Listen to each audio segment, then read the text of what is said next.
students, good morning. I hope you all are fine.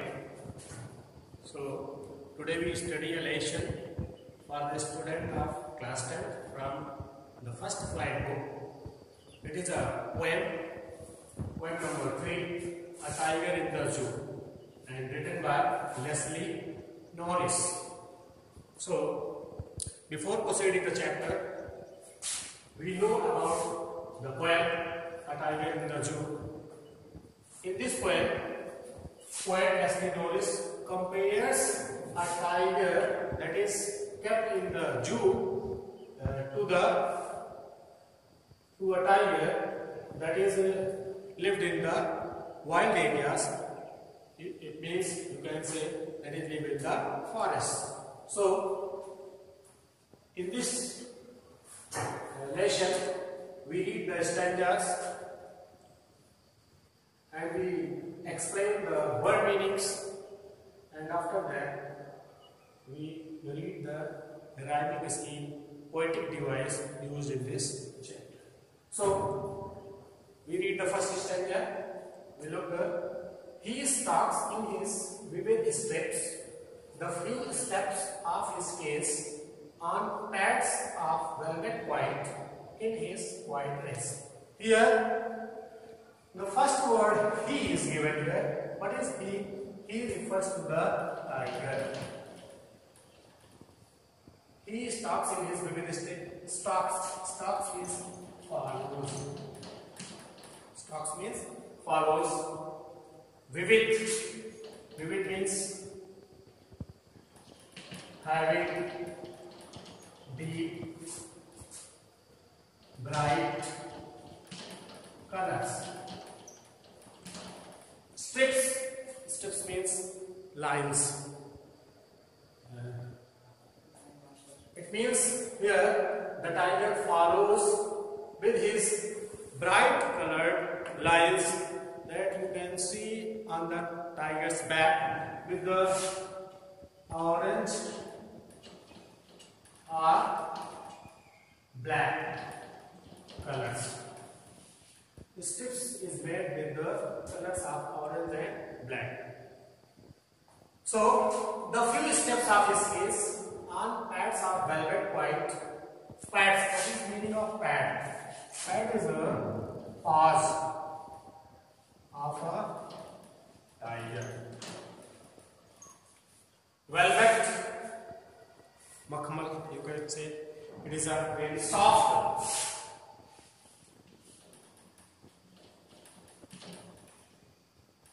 Silky, soft or silky, white sun, and next line in his white race. It means in the first stanza, the poet says that the tiger walks with his limited areas. He moves in a very limited area, that is in his cage. You can see cage, it refers to the zoo. On pads of velvet white in his white dress. Means यहाँ पर poet कहता है जो tiger है वो अपने limited area में था, जिस पिंजरे में उसको रखा गया चिड़ियाघर के, उस अपने चिड़ियाघर के छोटे से एरिया में ही वह टहलता है, उतने ही प्लेस पे वह घूम सकता है. He stalks in his vivid steps, और वह अपने उन रंग बिरंगी चमकीली काली धारियों के साथ जो कि उसकी पीठ पर चमक रही है, वह घूमता है उस अपने पिंजरे के ही चारों तरफ. On pads of velvet white in his white dress, और वह इतनी शांति के साथ घूमता है कि उसके चलने पे उसके जो कदमों की आवाज है, उसके पंजों की आवाज है, वह बिल्कुल मखमल की तरह अपने पैरों को रखता है, तब बिल्कुल मुलायम तरीके से, जिसकी आवाज हमें सुनाई नहीं दे रही है. But it in his white rage, इसमें रेस मींस एंगर, जिसकी वो अपनी क्रोधात्मक आवाज को बिल्कुल शांत तरीके से अपने आवाज को छिपा के रखता है, अर्थात उसकी आवाज को आप देख नहीं महसूस कर सकते हैं. Now Here G refers to the tiger, means the poetic device is used here, personification. What is here? Personification. It refers to the tiger and it is a personification. And next statement. He should be lurking in shadow, sliding through long grass near the water hole where plump deer pass. In the first stanza, poet said about the zoo animals, and in the second stanza, poet tells about the wild animals, tiger, that is lived in the forest. He should be lurking in shadow, sliding through long grass near the water hole where plump deer pass. Plump means fat. Deer pass means in this stanza the poet says that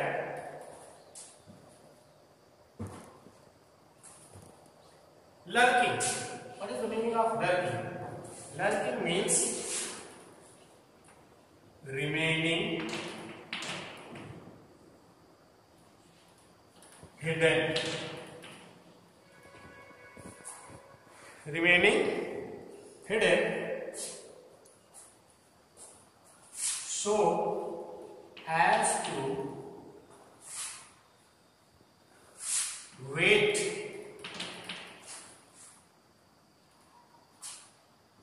in fight. Means in this stanza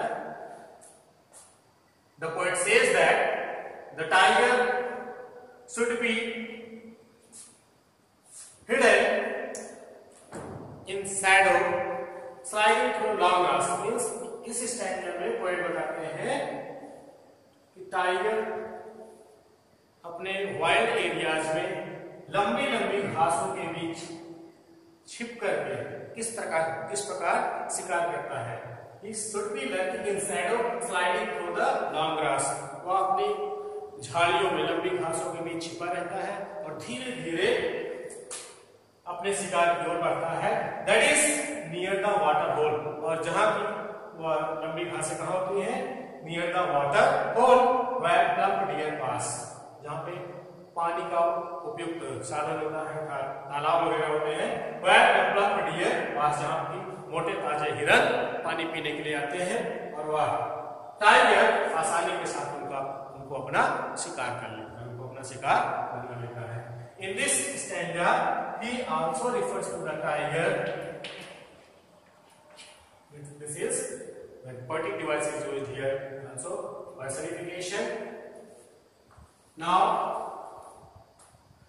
next stanza, he should be snoring around houses at the jungle's edge, bearing his white fangs, his claws, terrorizing the village. Snores. What is the snores? It is a sound of a tiger. Sound of a tiger. You can say makes an angry.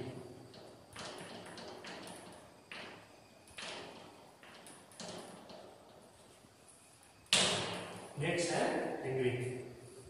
At the jungle's edge, bearing his white fangs. Fangs means a sharp teeth.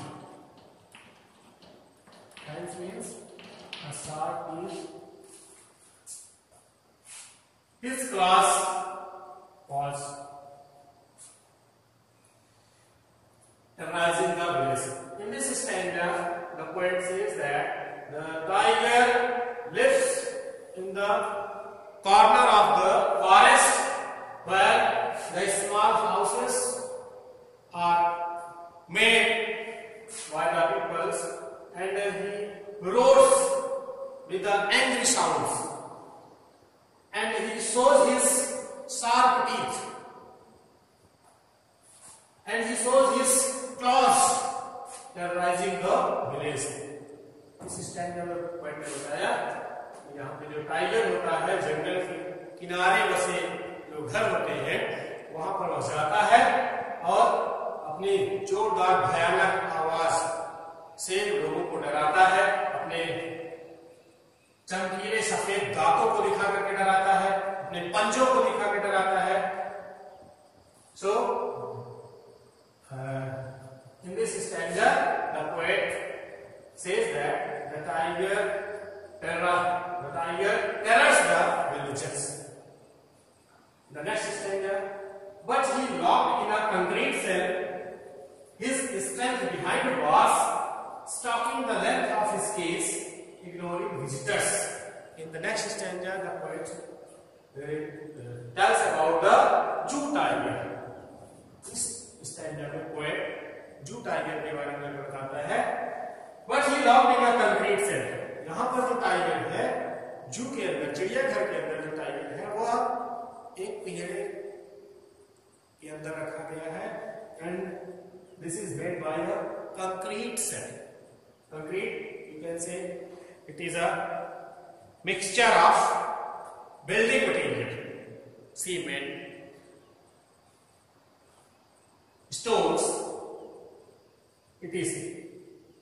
So he locked in a concrete cell. Here the tiger locked in a building materials wall and his strength behind bars. यहाँ पे उसकी जो ताकत है वह उस पिंजरे के अंदर क्या है, छिपी हुई है, दब गई है। Stalking the length of his case, ignoring visitors.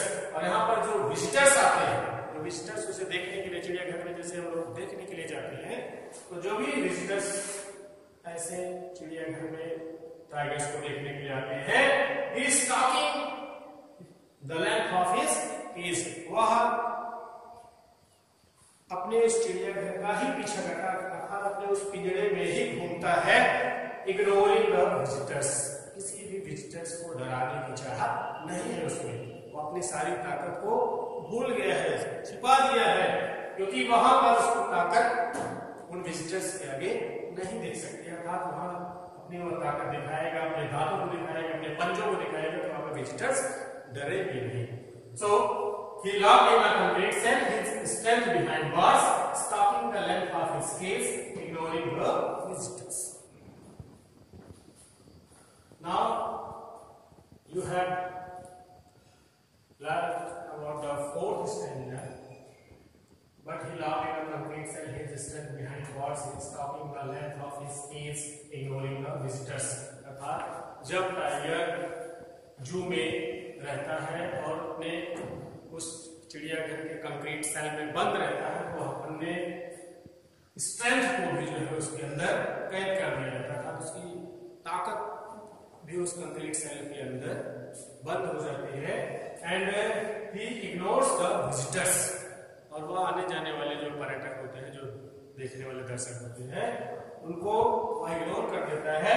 And he walks the length of his cage, और वह अपने उस चिड़ियाघर के पिंजरे के भी अंदर चुपचाप घूमता रहता है।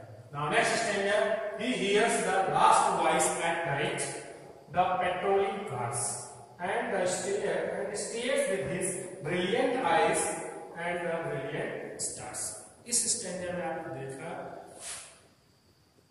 he hears the last voice at night, अर्थात इस स्टैंजा में जो टाइगर है बहुत ही सैड है, बहुत दुखी है। he hears the last voice at night, अपनी वह दिन भर की जो भी फीलिंग्स रहती है, रात में उसे केवल एक ही आवाज सुनाई देती है, the patrolling cars. What is patrolling? Patrolling means keeping watch over regularly. Keeping watch over by regularly. Means जो पुलिस की गाड़ियां रहती हैं, जो रात में इधर उधर घूमती रहती हैं और निगरानी करती रहती हैं, सुरक्षा व्यवस्था में नियंत्रण करती है, उन कार्स को, उनकी लाइटों को देखता है। वह टाइगर रात में उनकी गाड़ियों की आवाज को सुनता है। And stares with his brilliant eyes, stare after.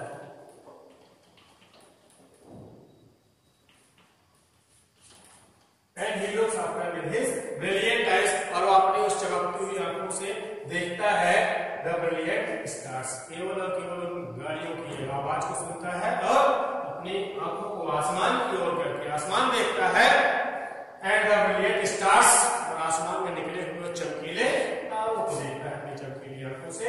So students, this is a poem, and we read the next rhyming scheme. What is the rhyming scheme of this poem? So we can say that the rhyming scheme of the poem is in all stanza. Rhyme scheme is A B C B. Why A B C B? Because the first stanza you can see strips. A is, B point, she, then raise, is raise. These are rhyming words of case raise. So A B C B.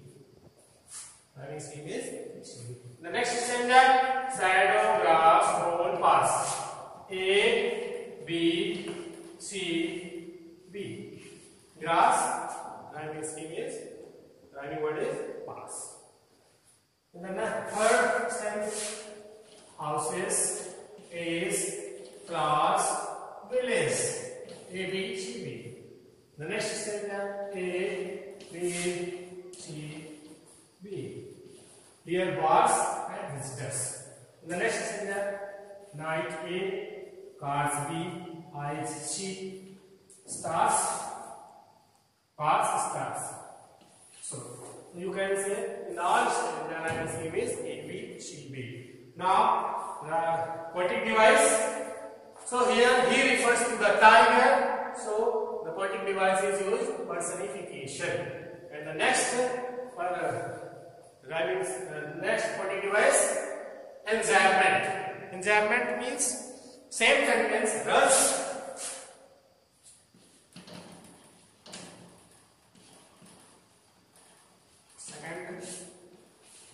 First poetic device is personification, second poetic device is enjambment. The same sentence runs with two or three lines without punctuation marks. The first line skips, he stops in his vivid steps, the few steps of his case. There are no punctuation marks in between these two lines. So it is here used enjambment poetic device. And the next one is, you can say,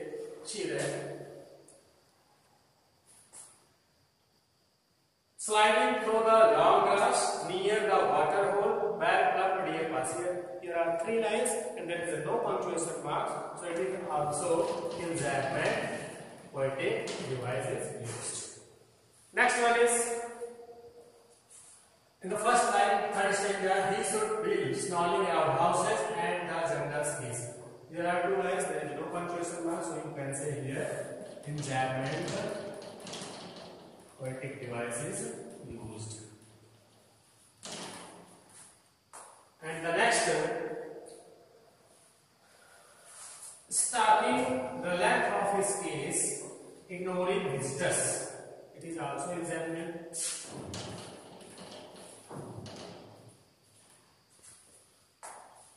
And next one is, and stairs with their brilliant eyes and the brilliant stars. There is no punctuation marks and it is a single sentence. So here poetic device enjambment is used.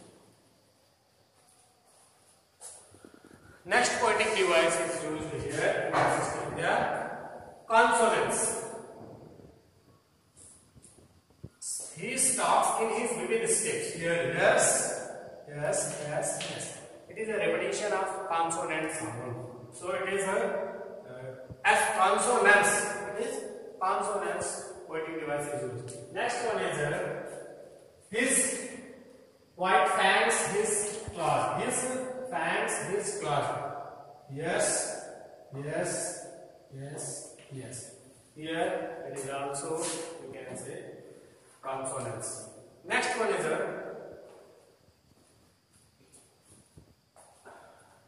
Next one is assonance, repetition of vowel sound. For example, should around houses. O, O, O. Next one is wearing his white hat, his teeth. I. Here assonance pointing device is used. Next one is a pointing device alliteration. In the second standard you can see plump pass.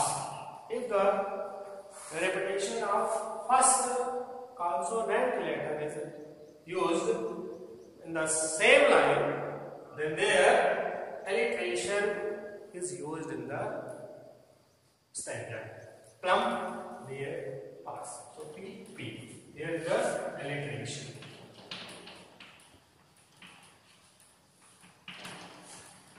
Okay, students, this is the poem. I hope it is clear. If there is a comment in your mind, so please comment in the comment box, and thank you for watching my video.